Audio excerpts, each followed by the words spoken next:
50 пациенти во државата се со ретко заболување и сите се од Источна Македонија. Станува збор за болеста трансритеранска фамилиарна амилоидна полиневропатија, за која веќе е утврдено дека е ендемска, изјави Дејан Бојаджиевски од Сдруженијето за фамилиарна амилоидна полиевропатија. Сите болни и носители се од регионот на Источна Македонија, доминантни случаи се Делчево, Берово и Струмица. Кај пациентите од Источна Македонија сите се од македонска националност, утврдена мутација е ТТР генот ГЛА89 ГЛН мутација.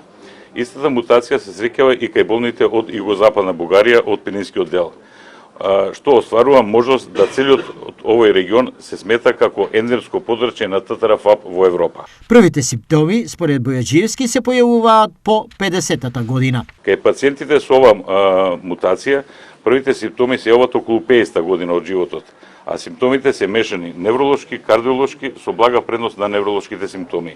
За нивна среќа, од вчера, клиниката за неврологија има апарат кој може рано да ја открие оваа болест.